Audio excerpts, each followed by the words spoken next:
Welcome, Scorpio, for your December monthly forecast. This is for the Sun or the Ascendant. If you've yet to subscribe to my channel, I'd be honoured if you did so now. Please click or tap on the bell notification symbol. This month begins with that real excitement that Jupiter, the planet of expansion, is set to enter your sector of thoughts and personal communication. This occurs on the 3rd.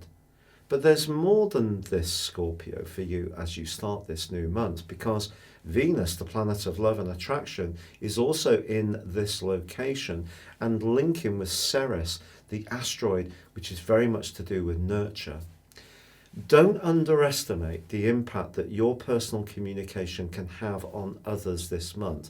It can be profound. There are an exciting set of planetary influences, not least that Mercury and Mars, your ruler, are in your sign as December begins. It's true that there may have been a bit of a stop-start scenario around some of your hopes and wishes ever since the end of October because of Mercury's retrograde. It emerged from that on the 20th of November, and it will be on the 7th of December that it comes out of shadow and comes into the light, returning to the point where it began, 27 degrees in Scorpio. So if there has been a personal objective that hasn't quite gone to plan, I do feel that as this month begins, the chances are things can be shaping up very nicely indeed. And with the Sun in your sector of resources, with Jupiter initially, hopefully you're going to see the evidence of what you've been initiating more recently. Now, Mars in your sign is absolutely fabulous because it really gives you a sense of conviction, it gives you extra verve and dynamism, and it's going to be forging some key aspects this month, not least from the 7th through to the 18th, a beautiful link with Neptune. This is going to be fantastic if you're single. You could be wooing someone with that energy, absolutely. And with Jupiter and Venus giving your personal way of communicating almost an extra magic and also a huge slice of the potential for good fortune, someone can really be impressed, not just by what you say, but by your very presence, your aura, how you come across. It really can impress someone. And it could be in a personal context. But Mars is also forging from the 16th through to the 24th a link with your other ruler, your modern ruler of Pluto, and also with Saturn. Now Saturn, of course, has been quite a stringent influence in terms of your thinking, your nervous system, and your relationships with siblings or neighbours over the last couple of years. That's just a fact. And of course, Pluto had been working its way through this sector since 2008 anyway. Now, these two are going to be peaking in their alliance on the 12th of January 2020, but they do, by the end of this month, get closer together. So what you think, how you say it, your belief systems are going to have an added potency. But I think what Venus and Jupiter can do is try to bring a greater levitation to things. If you have been feeling very serious, if you have felt that your viewpoint or your ideals are not really being heard by the people you want to hear them, I think Jupiter and Venus and Ceres are going to give you lots of other ways, a more subtle approach potentially of drawing the attention that you deserve and you need. It's not that you've been blunt necessarily. What Saturn does is even if you're expressing something in a perfect way, it's not necessarily how someone receives it. And that's the interesting thing about Saturn. It represents the father. It represents tradition. It represents orthodoxy, especially in the sign of Capricorn where it's uber serious. So I do feel that there is going to be a more joyous energy coming into your situation, which you can really be delighted by. Now, we all like to treat the people we love at Christmas time, and from the 4th through to for a week, there is a quarter moon. This occurs in Pisces, but it's also going to be very close to Neptune, which angles up to the Sun for the following week. If you do splash out on something for someone you really like or love, it's going to be important that you are clear about what your intentions are and why you're doing it, because Neptune can bring some confusion and a fogginess to the proceedings. For example, if you set yourself a budget but burst through it because you love someone so much, but then it really is painful early next year paying off the debt, then it probably isn't worth it. So you're just being asked to marshal your resources carefully.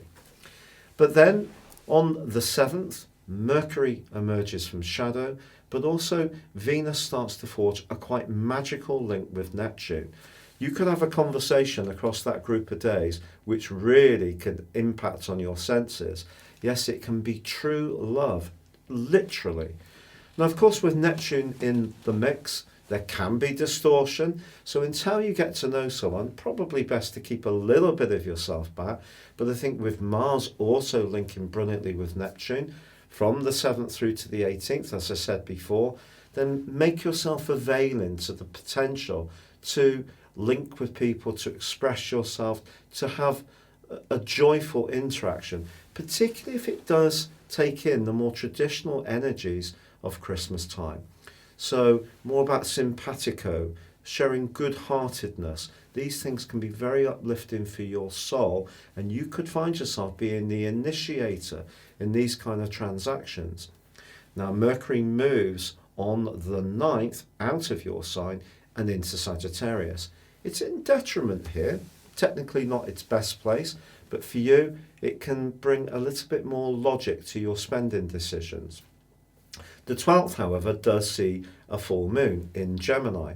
So again, there's a challenge over the next couple of weeks to try to keep a balance between your immediate desire to spoil and spend out on people you love with thinking about the longer term consequences. This full moon could also see you pulled seductively to someone you really like. And because there is such a brilliant and sparkling set of alliances in your 3rd house, there's every chance that you can find yourself really talking into the wee small hours, as they say, with someone who captures your imagination. But if it's someone who's also got genuine magnetism and intensity, they'll probably make your heart flutter and go that much quicker, rather than someone who's just in the ideals reign. Sense. So you need someone who does have a degree of charm, of not just charm, but also an intensity there. There needs to be that chemistry for you to really be excited.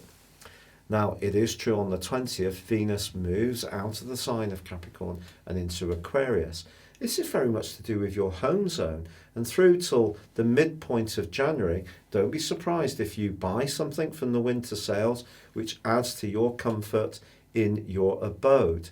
It's also possible that in the run-up to Christmas, as Venus clashes with Uranus in your sector of relationships, which perhaps has seen you more restless ever since March the 7th of this year, and perhaps there was a period last year of about 4.5 months from mid-May through to the early part of October, where you felt very much on edge. Well, there could be a bit more of this again, but if you're single, equally someone could be introduced to you through your family or from someone in your immediate locality who you really like. But are they truly available? Are you truly available? There could definitely be a flirty arc between you and someone you encounter at that point of time. Now, on the 22nd, the Sun moves into Capricorn. This is wonderful this year because it's going to then advance forward and meet with Jupiter. So your idea sector can be particularly lucky for you, or a sibling can be lucky for you as this year comes to a close, or even a neighbour. It could just be that you're going to have a really good-hearted connection, a gathering which is very uplifting. But it's also possible that something could be exchanged, a way of looking at things which can be particularly stimulating to you and exciting as well. Now, there's also a solar eclipse which occurs on the 26th. Now, after the solar eclipse, which is going to buoy you up for the first 6 months of 2020, when it comes to your personal communications and ideas, Mercury moves on the 29th also into Capricorn and is going to augment this ability even more, particularly as it too will soon link with Jupiter in the early part of next year. But as you come to the end of this year, the North Node, the point of destiny in Cancer, is actually in opposition with the combination of the Sun and Jupiter. This suggests some travel may inspire you. Don't be surprised if you spend New Year's Eve, particularly, in a different location or in a different mode or way than perhaps you've done in the past, and it can be enormously stimulating to you if you do. Then again, you may be perfectly happy to play mind host, because with Venus in your home zone, joined by a midpoint between the Sun and the Moon, as this year comes to a close, and being very close to Venus in a conjunction, if you do decide to stick closer to home, you can still change things up. You just need to be surrounded by people who really switch on your mind and excite you and present ideas and possibilities for the new year as you share those resolutions. And it can be a very jolly but also very informative time and end to this year. If you'd like to know what 2020 will hold for you from an individual viewpoint beyond your zodiac sign and ascendant, please click on the link beneath this video. You can get your year's forecast with 30% off and the rest of 2019 free. But I'd also like to thank you sincerely for all your watches in 2019. If you're new to my channel, I'd be honoured if you would subscribe. But next year, I'm going to be even more back on form, because the last 3 or 4 years for me have been really quite difficult, with health issues and some personal issues to deal with, and of course the joy also of meeting my wife and marrying her. But as we make our way into the new year, I'm going to be doing a lot more stuff, a lot more informative stuff, a lot more live stuff, and I'd love you to be part of it. But for now, thank you, have a very happy Christmas and New Year, and I'll see you in 2020.